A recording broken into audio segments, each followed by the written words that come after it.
Okay guys, this is Tony with Our World Outdoors, and in this video we're going to go over the second solar array we have.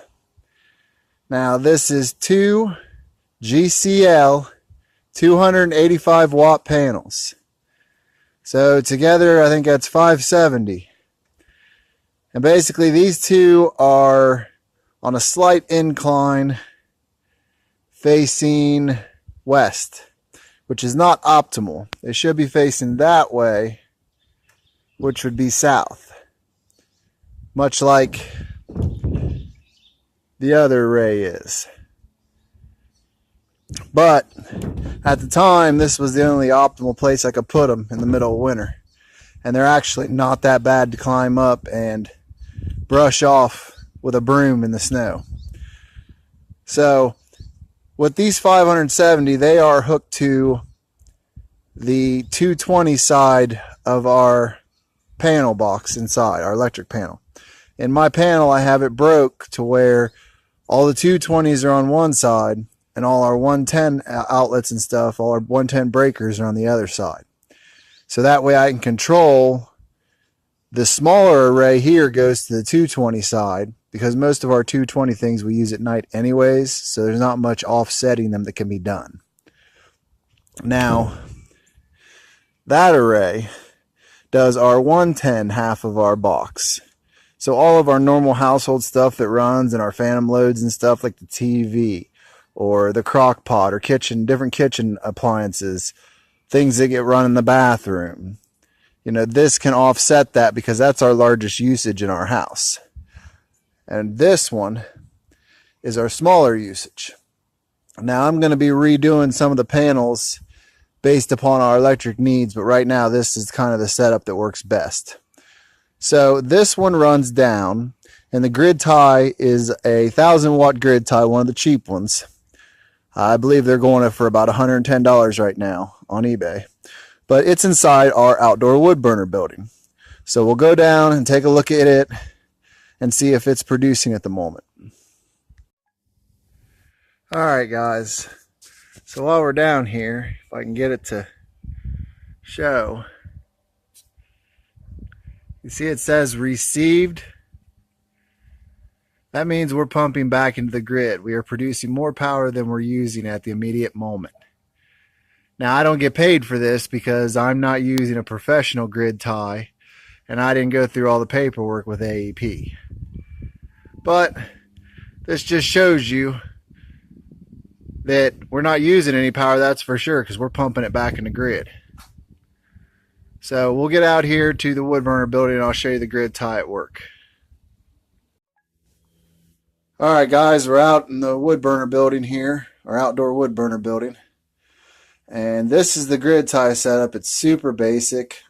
I don't have the kilowatt meter plugged in right now, but normally here in the power strip there'd be a kilowatt meter, which this would be plugged into, that goes into it, and it measures how much goes back into the grid.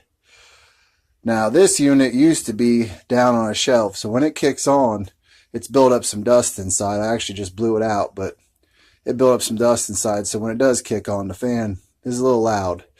This thing's been out here pumping for, I want to say 6 months, maybe 7 months. There it goes. So this thing has had just the worst setup possible for a long time. I mean, the door stays open, moisture, dust.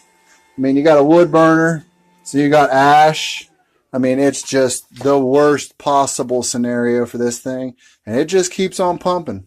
Just pumping and pumping and pumping and going and going and going.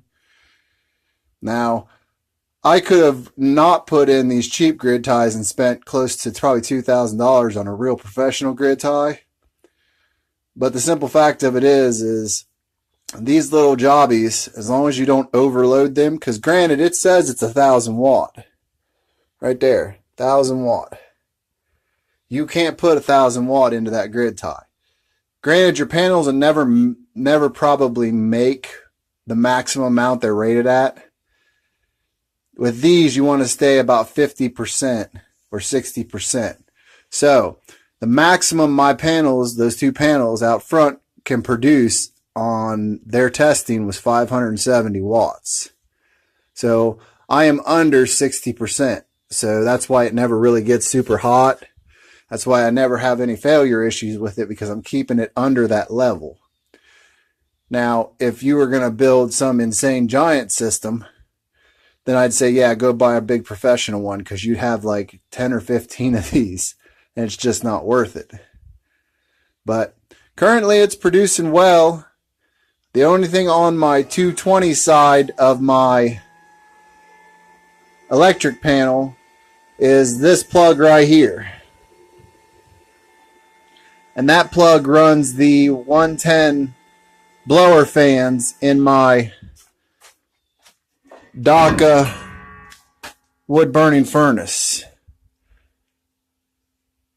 So on the back of this, it's got a double blower, and those motors run off 110. And when this guy's pumping in the winter time, as long as I keep it pretty clean, if we've got a sunny day, it completely offsets anything this wood burner does all day long. So it kind of works out nice.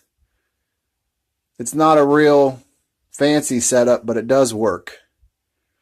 So just want to take you guys through the second array here. I know I've been promising to get on this video and haven't got it out real quick here, but better late than never. And there'll be other solar updates coming real soon. The big array is getting some changes done, and we're working on some other things. So stay tuned and you'll see more of this kind of stuff. If you like this kind of stuff, please feel free to like, share, subscribe, and comment. Let us know if you like this content, and we'll be producing more. So until next time, we'll see you later. This is Tony with Our World Outdoors, and there's more to come.